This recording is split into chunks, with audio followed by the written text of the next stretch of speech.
I am Ishan B. Agrawal and I have been studying in Vidya Mandir classes since 10th grade.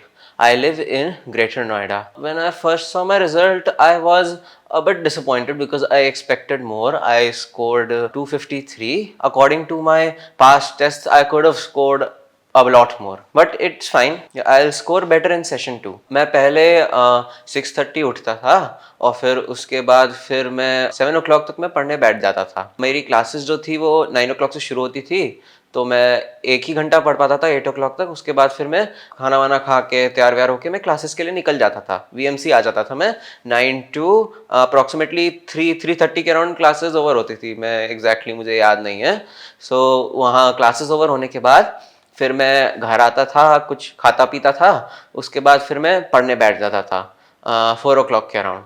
और फिर उसके बाद मैं 8 o'clock तक पढ़ता था. फिर उसके बाद एक्सरसाइजेस थोड़ी बहुत मैं करता था, क्योंकि एक्सरसाइजेस मेरे माइंड के लिए बहुत ज़्यादा इंपॉर्टेंट है. माइंड और बॉडी सही रहे उसके लिए, और पेपर्स भी अच्छे हों, पढ़ाई भी अच्छे हो, उसके लिए भी ज़रूरी है. और फिर उसके बाद खाना पीना खा के मैं सो जाता था. टाइम स्लॉट्स फिक्स रहते थे किन में पढ़ना है, और उसके अलावा उनमें ये भी फिक्स रहता था कौन सा सब्जेक्ट पढ़ना है. जैसे कि मैं जिस दिन मान लेते हैं कि कोचिंग नहीं है, तो उस दिन मैं सुबह 7 o'clock के बाद 7 to मैं 11:30 तक पढ़ता था. और फिर उस समय सुबह मैथ्स ही पढ़ना है सिर्फ, क्योंकि सुबह के टाइम पे दिमाग बहुत ज़्यादा शार्प चल रहा होता है. तो उस समय एक ऐसा सब्जेक्ट टैकल करना जिसमें ब्रेन बहुत ज़्यादा यूज़ होता है, वो मैं सही मानता था. मेरे लिए वो काम किया. वो उसके बाद फिर मैं 12 o'clock तक फिर से पढ़ने बैठता था खाना पीना खा के. और फिर 4 o'clock तक मैं पढ़ता था फिजिक्स. उसके बाद फिर मैं जब फिर से बैठता था मैं 4:30 तक, और फिर मैं 8 o'clock तक फिर मैं केमिस्ट्री पढ़ता था. क्योंकि केमिस्ट्री जो है वो comparatively less brain power demand करती है, लेस प्रोसेसिंग डिमांड करती है comparatively to maths and physics.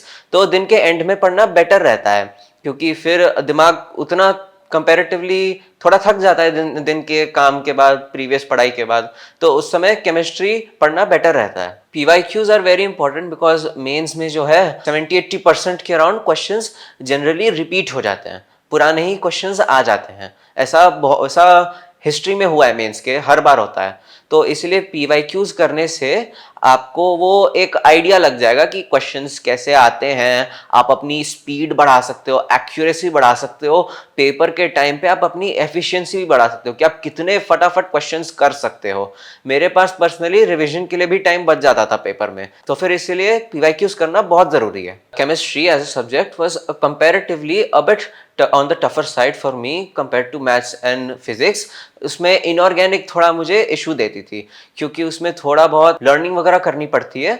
वो मेरे लिए थोड़ा सा प्रॉब्लमेटिक रहा है शुरू से, तो वो मुझे थोड़ा टफ लगता था. इवेंचुअली मैंने फिगर आउट कर लिया, समझ गया कि कैसे कैसे मैं लर्न कर सकता हूँ और अच्छे से. लेकिन हाँ, शुरू में थोड़ा देता था प्रॉब्लम. मैंने 68 मॉक टेस्ट दिए हैं. एंड मॉक टेस्ट बहुत ज़रूरी है, क्योंकि इट्स लाइक मेरे टीचर्स भी कहते थे, और अब मैं भी मानता हूँ, ये 30-40% तैयारी होती है वो 2 साल में जितना तुमने पढ़ा है. बाकी 60-70% तैयारी मॉक टेस्ट से ही होती है.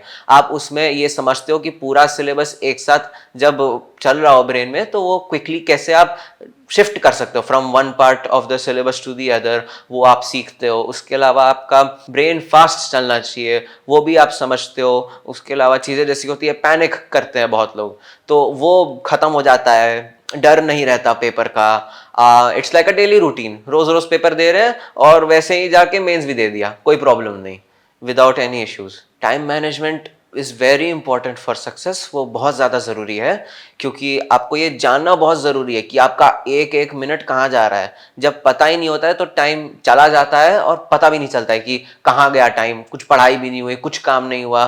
को एक एक मिनट ट्रैक करना पड़ता है कि आप फोन में कितना देर लग रहे हो. अगर आप लग रहे हो तो मैं मानता हूँ फोन को तो हटा ही दो, रूम से बाहर रखो, पूरा दिन कभी रखो ही मत रूम में.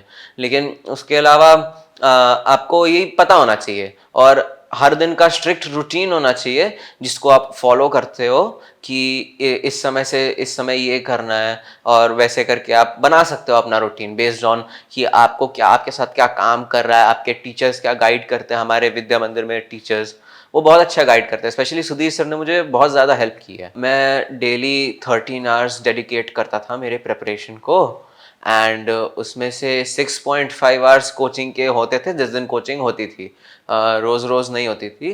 लगभग 4 to 5 डेज अ वीक होती थी।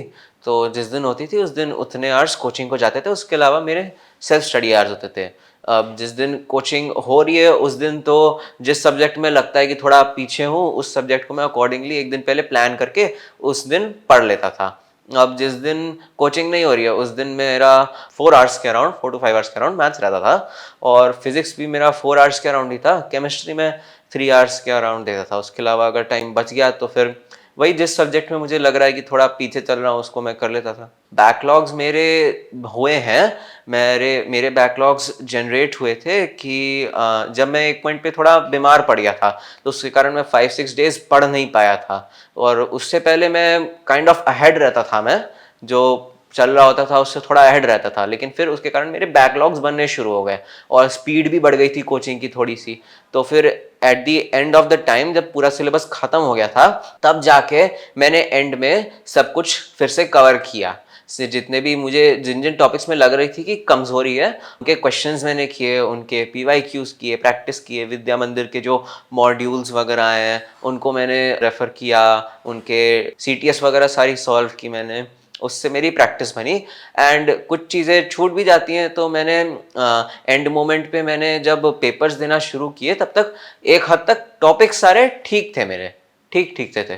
तो फिर उसके बाद फिर मैंने थोड़ा अलग तरह से काम करना शुरू किया कि अब मैं सब कुछ कवर करने पे ध्यान नहीं दिया मैंने, जिसमें मुझे पेपर के समय दिख रही है कि हाँ ये थोड़ा वीक सा टॉपिक है उसको कर लिया, बाकी मैंने छोड़ दिया questions. All of the teachers here at Vidya Mandir classes have helped me immensely. सारे के सारे teachers they used to guide me a lot and they used to suggest me कि मैं एग्ज़ाम में कैसे स्ट्रैटेजीज क्या अपनाऊं, और डाउट्स के लिए भी teachers all the time call पे अवेलेबल रहते थे। सो उनका बहुत इम्पॉर्टेंट रोल रहा है मेरे प्रिपरेशन के टाइम पे। मुझे लगता नहीं मैं कर पाता उनके बिना। सो वीएमसी के स्टडी मटेरियल में क्वेश्चंस ऑर्गेनाइज हैं, सिस्टम में हैं, तो वो आपको काफ़ी हेल्प करेंगे। लाइक जिसमें थोड़े लोअर साइड के क्वेश्चंस अलग से डिवाइडेड हैं, हायर साइड के क्वेश्चंस अलग से डिवाइडेड है, और सीटीएस वगैरह में भी क्वेश्चंस जो हैं कैटेगराइज्ड हैं, ऐसे रैंडमली ऑर्डर्ड नहीं हैं, और प्रॉपरली ऑर्गेनाइज्ड है। तो आपको एक फ्लो फील होगा करते समय और आप अच्छे से कर पाओगे। जो डिफ़िकल्टी लेवल होती है वर्कबुक्स वगैरह में, वो भी एक सिस्टमैटिक तरह से इंक्रीज की गई है, तो वो काफ़ी ज़्यादा हेल्पफुल है आपके लिए। मॉक टेस्ट भी वीएमसी के काफ़ी ज़्यादा हेल्पफुल रहे हैं मेरे लिए, क्योंकि मॉक टेस्ट जो बहुत सारे लिए उन्होंने, एक तो बड़े भैया ने कहा था 50 टेस्ट का एक लेंगे, वो भी उन्होंने लिया। हर दिन एक टेस्ट रिलीज होता था मंडे टू फ्राइडे, उसके अलावा सैटरडे संडे रिलीज होता था, हमें सेल्फ स्टडी के लिए देते थे। इल्यूमिनाटी बैच में तो हमारे लिए अलग से भी बहुत सारे टेस्ट निकाले हैं, मेन से थोड़े ऊपर लेवल के स्पेशल इल्यूमिनाटी टेस्ट सीरीज निकाली है, उसके अलावा जेई मेंस बूस्टर्स भी निकाले हैं, बहुत सारी चीज़ें निकाली हैं। उसके अलावा बीएमसी ने सीबीटीज़ भी निकाले हैं। सीबीटीज़ ने बहुत ज़्यादा हेल्प की, क्योंकि वो सीबीटी से मुझे पता चला, मैं एग्ज़ाम एनवायरनमेंट में था कि मैं एग्ज़ाम के समय में कैसे मुझे करना है, क्या चलेगा दिमाग में, वो एग्ज़ाम एनवायरनमेंट मुझे दिया गया। उसके कारण जब मैं एक्चुअल पेपर देने गया, वहां पे मुझे फील ही नहीं हुआ कि मैं मेंस पेपर देने आया भी हूँ, ऐसे लग रहा था एक और पेपर दे दो, ऐसे ही बस फील हो रहा था, कैजुअल था मैं बहुत ज़्यादा। सो वो काफ़ी ज़्यादा हेल्पफुल था कि मैं अच्छे से कर सकूँ पेपर, और उसी के लिए काफ़ी इंपॉर्टेंट है वो जो हमारे टेस्ट सीरीज है। I don't feel burnout and stressed because मैं मानता हूँ कि हम दिन में कुछ ना कुछ तो काम कर ही रहे हैं, उसके बजाय अगर हम स्टडीज़ कर लेंगे तो उसमें कोई प्रॉब्लम नहीं है। मतलब हम दिन भर पूरे दिन बैठे तो नहीं ही रहते हैं, सो वी डू सम और the other work, replacing that with studies is not a problem. And वैसे भी पूरे दिन मेरा दिमाग थोड़ा अलग चलता है, मेरे दिमाग में आता है कि बैठे ही तो हैं, पढ़ ही तो रहे हैं, तो मतलब उसमें थकना क्या है। पेरेंट्स का मुझे लगता है बिगेस्ट रोल रहा है मेरे सक्सेस में। मेरे पेरेंट्स और मेरे जो मामा हैं उनका भी बहुत बड़ा रोल रहा है। वो सब मुझे बहुत हेल्प करते हैं, मुझे सारे घर के जो भी रिस्पॉन्सिबिलिटीज़ होते हैं उनसे फ्री कर दिया। मैं सिर्फ पढ़ता था, मेरे खुद के काम भी बहुत सारे कर देते थे जिससे कि मेरे पास टाइम रहे। मुझे बहुत ज़्यादा लव एंड केयर देते थे सब लोग, बहुत ज़्यादा शावर करते थे विथ लव एंड केयर, जिससे कि मैं एकदम प्रॉपर एकदम माइंड सेट में रह सकूं पढ़ने के लिए। मैं 9th ग्रेड में था जब मैंने सोचा कि जेई को सीरियसली लेते हैं, एक वो आया मुझे अंदर से ड्राइव आया, तो 9th में मेरे अंदर समझ नहीं थी उतनी। मेरे पेरेंट्स ने मुझे सजेस्ट किया कि मुझे विद्या मंदिर ऑप्ट करना चाहिए क्योंकि वो उनको बेस्ट लगा। और मुझे भी यही लगता है अब कि विद्या मंदिर से बेहतर मुझे नहीं लगता कि हो सकता था कोई। उसने मुझे सपोर्ट किया बहुत ज़्यादा मेरे जेईई प्रिपरेशन के टाइम पे।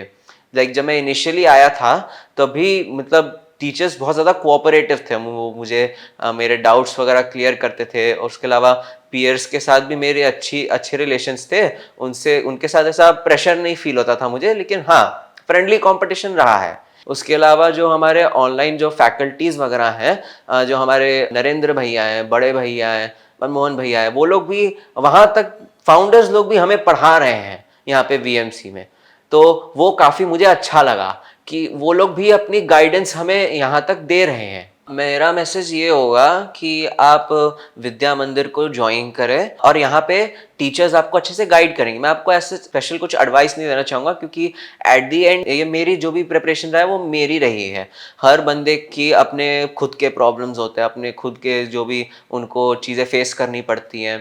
तो टीचर्स आपको अच्छे से गाइड करेंगे। मैं बस एक ही चीज़ कहूँगा, दोस्त अच्छे बनाना क्योंकि वो लोग आपको बहुत अच्छे से हेल्प कर सकते हैं। फ्रेंड्स आपको बहुत ज़्यादा ऊपर उठाते हैं क्योंकि आप जनरली उन्हीं के साथ रहते हो और आपका एनवायरनमेंट आपको शेप करता है। I am very thankful to all of my Vidya Mandir में जो भी मेरे टीचर्स रहे हैं। उसके अलावा मेरे पेरेंट्स और मेरे मामा, उनको मैं बहुत ज़्यादा थैंकफुल हूँ। एंड मैं जिन्होंने भी मेरी हेल्प की है मेरे इस प्रोसेस में, उनको मैं बहुत ज़्यादा उनके लिए मैं बहुत ज़्यादा थैंकफुल हूँ मैं।